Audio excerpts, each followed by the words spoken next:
नमस्कार, दैनिक भारत में आपका स्वागत है। बेटी के प्रेम प्रसंग से नाराज था पिता, गला दबाकर कर दी हत्या, फिर मक्के के खेत में फेंक दी लाश। दरभंगा पुलिस ने युवती यास्मीन की मौत की गुत्थी को सुलझा लिया है। ऑनर किलिंग के चलते यास्मीन की हत्या की गई थी।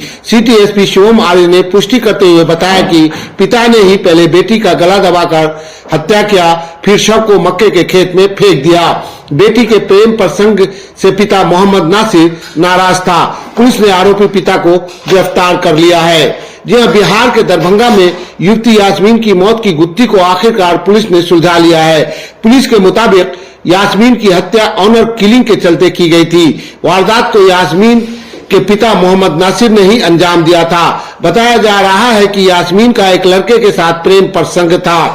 इसकी जानकारी होने के बाद मोहम्मद नासिर परेशान हो गया था। जब लोग नासिर से उसकी बेटी की हरकतों के बारे में शिकायत करते थे तो वो बेचैन हो जाता था। आखिरकार मोहम्मद नासिर ने अपनी बेटी की पहले गला दबाकर हत्या कर दी। इसके बाद शव को लेकर कंधे पर उठाकर मक्के के खेत में गया और वहां जाकर फेंक दिया। युवती का शव नासिर के घर के बगल में मक्के के खेत में मिलने के बाद हायाघाट थाना क्षेत्र के रसूलपुर गांव में सनसनी फैल गई थी। बेटी की हत्या के मामले में दरभंगा पुलिस ने हत्यारे मोहम्मद नासिर को गिरफ्तार कर लिया है। आरोपी पिता ने खुद भी अपना गुनाह कबूल कर लिया है। आइए सुनते हैं सिटी एसपी की ये प्रेस कॉन्फ्रेंस। हायाघाट थाना सर, क्या मामला है? हायाघाट थाना में दिनांक 25 मार्च में सोमवार के अंतर्गत में रसूलपुर एक गांव पड़ता है, उसके मकई के खेत में एक युवा लड़की की लाश बरामद हुई थी। इसके तुरंत उपरांत में थाने की टीम ने और सीआई टीम ने, उसके बाद में एसडीपीओ जो साहब हैं उनके नेतृत्व में हमने एक टीम का गठन किया।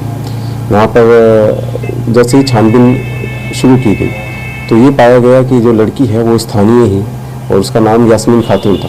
वो लगभग 18 वर्ष की थी। और इसके बाद में हमने और जब तहकीकात शुरू की तो ये चीज़ स्पष्ट हुई कि दिनांक 22 मार्च को, यानी कि शुक्रवार से ही लड़की अपने घर से लापता थी। इसके बारे में जब हमने छानबीन की तो ये पता लगा कि इसके बारे में कोई भी सूचना घर वालों की तरफ से ना स्थानीय थाना को दी गई थी, ना ही किसी अन्य जगह पर बताया गया था किसी को। इस सूचना को हमने संदिग्ध मानते हुए उसमें आगे की हमने कार्रवाई शुरू की। पूछताछ के क्रम में ये चीज़ स्पष्ट हुई कि जो लड़की के जो पिता थे मोहम्मद नासिर, ये लड़की के किसी अवैध संबंध के बारे में इन्हें लगता था। इसी चीज़ से वो नाखुश थे और कई बार में किसी स्थानीय लोगों ने इन्हें कुछ इस तरह की ऐसी बातें बताई जिससे कि ये आहत हो गए। जिस दिन घटना हुई, घटना में लड़की जो है अपने घर पे सोई हुई थी, अपनी भाभी के साथ में सोई हुई थी। ये उसे उठाए और उसके साथ में मारपीट की। मारपीट के ही क्रम में वो लड़की गिर गई। इसके बाद में उन्होंने उसका गला घोट के अपनी घुटने से उसका गला दबाया। वहीं पे ही उसकी मृत्यु हो गई।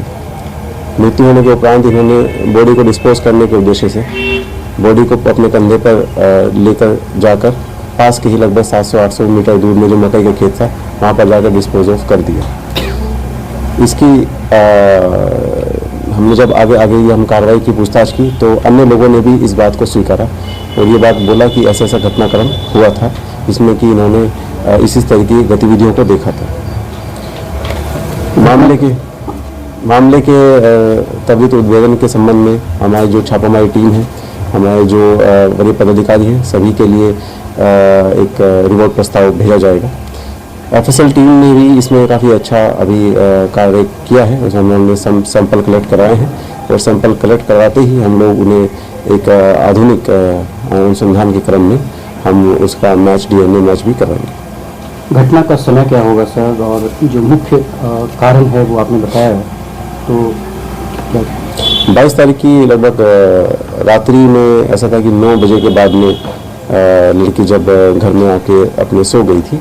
उसके लगभग 1-2 घंटा बाद में ही लगभग हमने 12 बजे के आसपास की घटना का उल्लेख किया गया है और 12 बजे से 2 बजे के समय का जो डेडलाइन है, इसके बीच में ही जो घटना का पूरा कृत्य हुआ है। और 2 बजे के आसपास में जो ये अभियुक्त है वो लड़की को अपने शोल्डर पर लेकर जाकर उसको डिस्पोज ऑफ करता है और 3 बजे लगभग वो वापस आ जाता है। किसी हथियार का भी सहारा लिया गया या फिर हथियार का सहारा नहीं लिया गया, जैसे हमने बताया है उसमें तकिए का इस्तेमाल किया गया है, रस्से का इस्तेमाल किया गया है, उसी से ही जो उसका गला को दबाया गया था। कितने लोगों को गिरफ्तार? कि व्यक्ति गिरफ्तारी हुई है मोहम्मद नसीम। मारने वालों में बताया जा रहा है कि इसके परिवार के कुछ और लोग साथ में थे, तो क्या आप लोग उस बिंदु पर काम कर रहे हैं या फिर? हमने पूछताछ की है, पूछताछ में के क्रम में स्पष्ट भूमिका किसी के सामने नहीं है।